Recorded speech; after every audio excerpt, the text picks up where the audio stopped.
let's get something straight now. Let's get something very, very clear. You see, I went to an international university, right? I studied abroad, went to university abroad, right?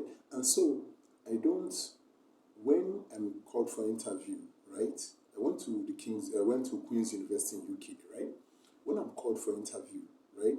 If the person that's interviewing me is giving me anything less than 200K a month, I don't want it. I don't want the job. I'm telling you, it's either you are paying 200,000 a month, or that conversation or that job interview is about to be a very, very short interview. I'm telling you, because I did not go to one of these local universities in Nigeria. I went to an international school. So there's a certain amount of money I'm supposed to earn.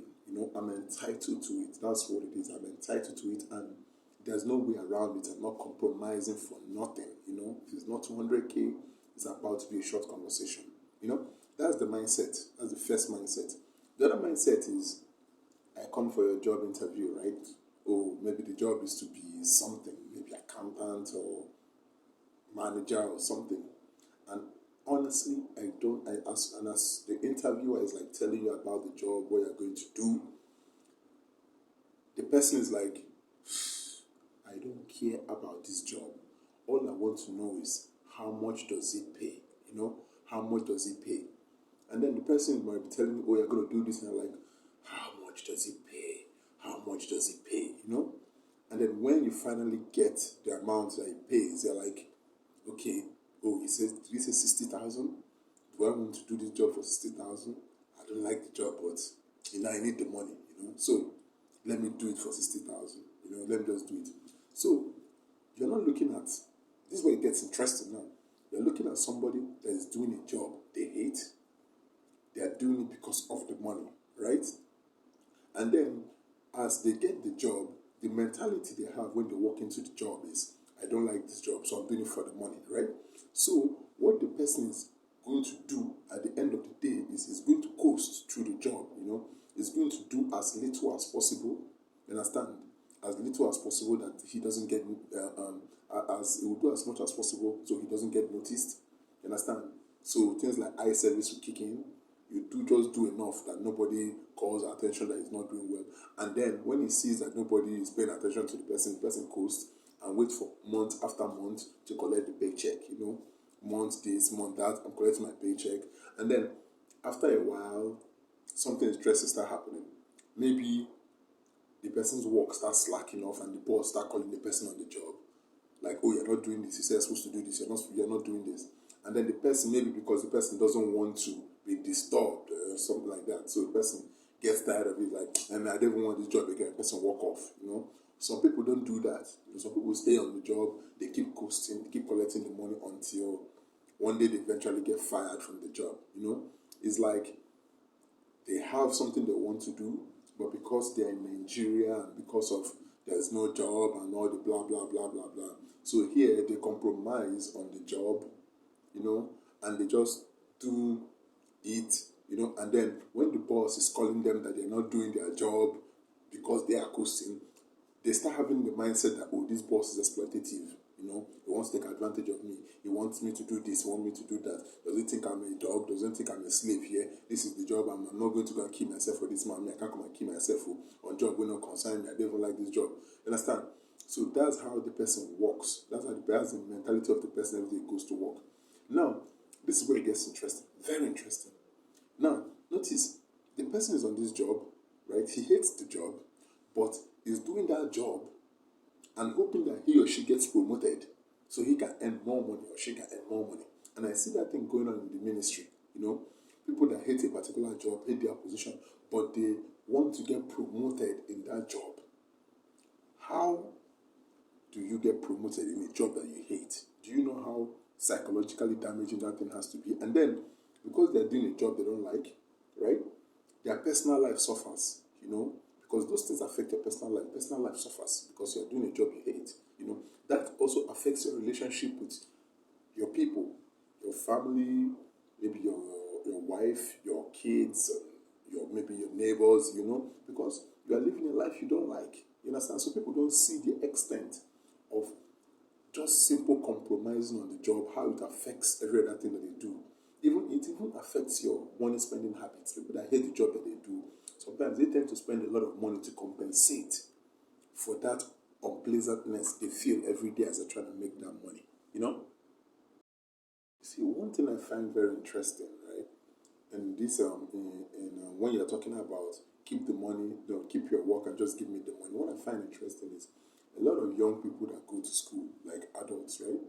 That went to school. I've come to see that sometimes the problem they have is the social media. But I don't think they tend to notice it that they have that problem. I think sometimes it's social media, but I don't think they see it or they notice it.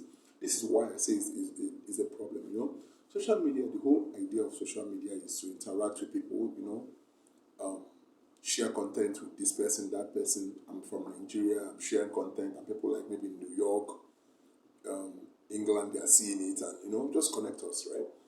But what also the social media has brought about, what major thing is that it has brought about attitudes and beliefs that are actually kind of detrimental. You know, don't get me wrong. I'm not saying social media is bad. I'm just saying it has its good side and its bad side. You know.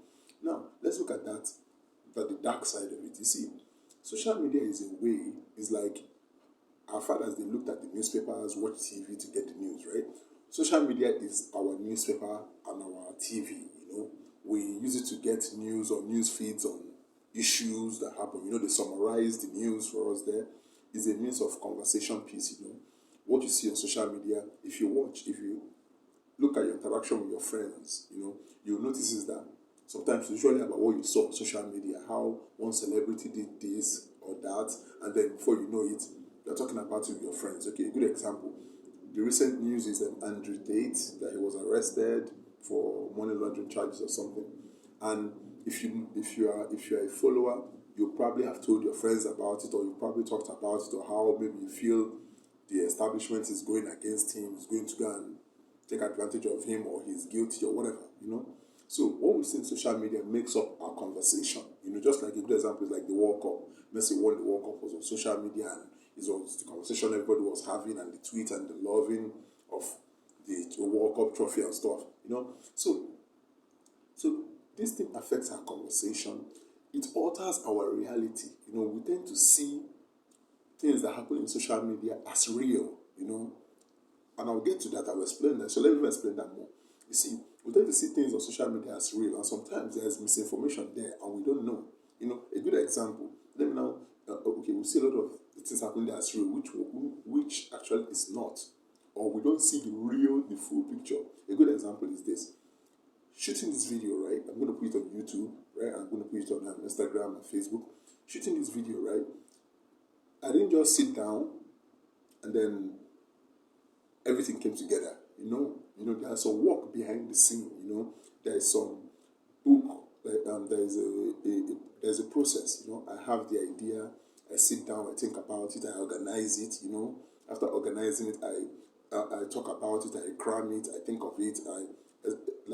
There's a process to it, you know, and then what you end up seeing as the viewer right now, what you end up seeing is the final product, and then you can sit down and say, "Wow, this guy is so intelligent. Can't you see that he took in one take and he finished all the video?"